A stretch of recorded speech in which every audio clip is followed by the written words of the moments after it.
E aí, galerinha, estamos gravando mais um Entrando para a História. Bem, o que foi o ato institucional número 5? Antes, eu vou pedir para vocês se inscreverem no canal, deixar um like e ativar o sino. Valeu! Bem, pessoal, o AI-5 foi um decreto instituído pelos militares em 13 de dezembro de 1968 para que o Executivo Federal pudesse ter superpoderes para poder perseguir adversários políticos e outras formas de manutenção do poder de forma ditatorial, como, por exemplo, fechamento do Congresso Nacional e estaduais, nomeação de novos governadores, se necessário, censura nas artes e jornalismo, fim do habeas corpus para crimes políticos, ilegalidade de aglomerações não permitidas, destituição sumária de funcionários públicos, especialmente juízes, que pudessem julgar contra a causa deles, cassação e suspensão de direitos políticos e decretar estado de sítio. O AI-5 ele durou, pessoal, até dezembro de 1978. Bem, pessoal, mas vamos entender por que o AI-5 ele existiu. A gente tem que voltar a 64. Quando a ditadura militar deu o golpe com o Castelo Branco, ela deu o golpe, mas ela não ainda estava numa fase consolidada. Os governos de Castelo Branco, que foi de 64 a 67, e Costa e Silva, que foi de 67 a 69, eles ainda não estavam vivendo o auge da ditadura, não estava consolidado. Eles estavam sendo muito criticados por todos os lados, pela direita, que apoiou eles, e pela esquerda, que sempre foi contra o golpe. A direita, que havia apoiado, havia acreditado na intervenção militar, uma intervenção que ia durar 1 ano e meio até as eleições de 65, e não era o que vinha acontecendo. Outro motivo para insatisfação foi o ajuste fiscal feito por esses dois presidentes, o que levava a uma forte impopularidade. A economia estava numa estagnação, e a gente sabe que ajuste fiscal geralmente é bem impopular. Então os militares estavam numa situação de críticas para todos os lados. Era uma situação, para eles, difícil. Bem, em 1968 é um ano que acontece fortes efervescências políticas em todo o mundo e também no Brasil. Esse ano ficou marcado por vários protestos em todos os lugares. No Brasil, aconteceu a Marcha dos 100 Mil, no Rio de Janeiro, onde vários intelectuais, estudantes, membros da igreja, operários participaram, reivindicando um mundo melhor, mais justo, atacando a ordem capitalista exploradora então vigente. Todos esses acontecimentos botavam pânico nos militares, porque viam que a situação podia fugir do controle, e a gente sabe muito bem que o golpe de 64 nunca foi aceito literalmente pela esquerda, então havia uma forte inquietação na sociedade naquela época. Bem, a gota d'água foi quando o deputado federal do MDB, Moreira Alves, que havia apoiado o golpe de 64, proferiu fortes discursos contra os militares, incitando inclusive um boicote ao 7 de setembro, dia da independência do Brasil. A gente sabe que esse feriado é muito importante para os militares, para quem é patriota. E nesse discurso dele muito forte, isso foi tido como uma ameaça fatal aos militares. Esse discurso, feito 5 dias antes, ou seja, no dia 2 de setembro, além de pegar muito mal para ele, fez com que os militares, isto é, o Executivo Federal, pedisse ao Congresso para que fosse suspenso a imunidade parlamentar desse deputado federal, do Moreira Alves. Porém, a Câmara negou esse processo e isso gerou um problema para os militares. Os militares perceberam que até mesmo a Arena, que era o partido que apoiava os militares, negou em peso esse processo.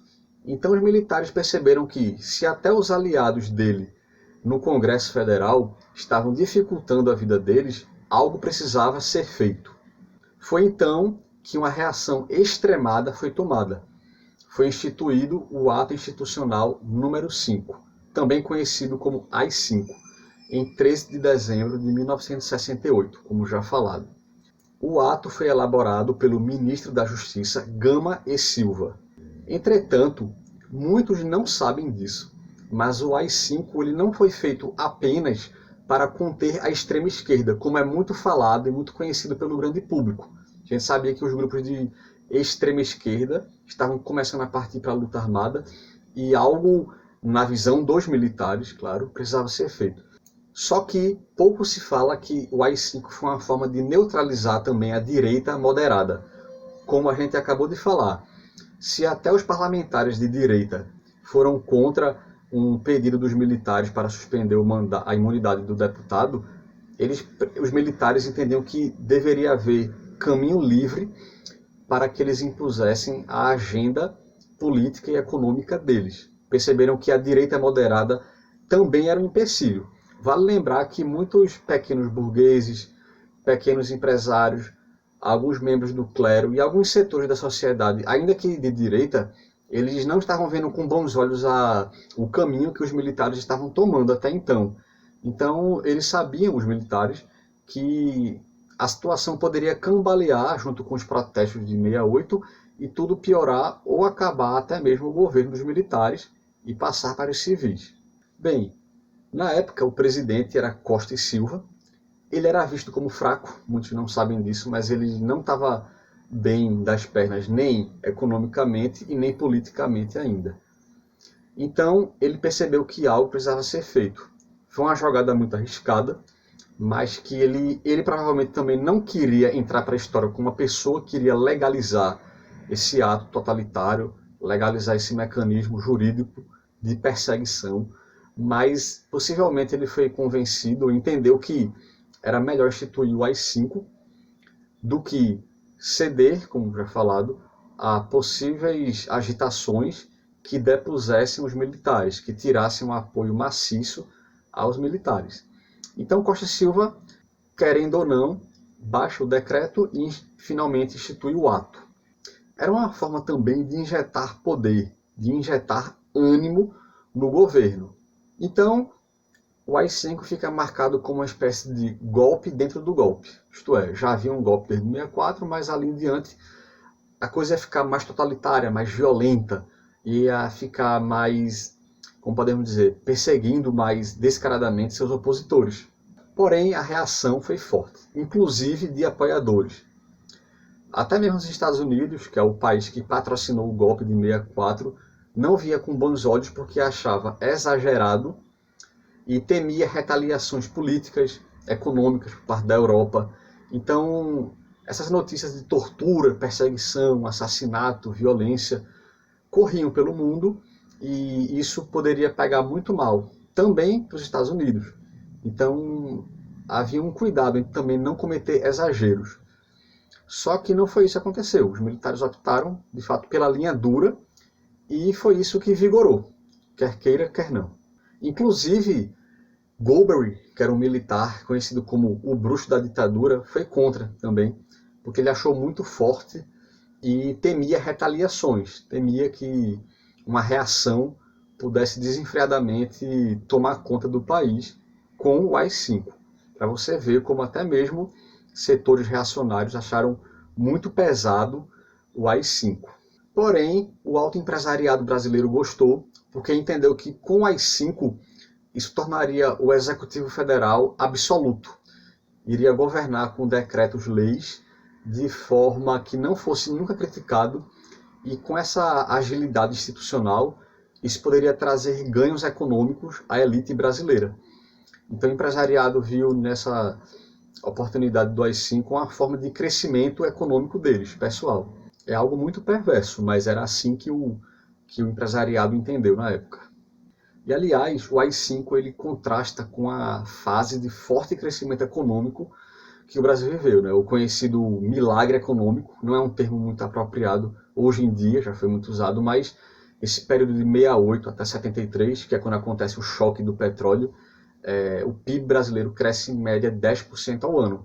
Ou seja, há uma disparidade. Enquanto há uma forte perseguição política no Brasil, há também um forte crescimento econômico, geração de emprego. Então isso, de alguma forma, acalma setores da população, pelo lado econômico, mas, ao mesmo tempo, politicamente, cria um clima de terror.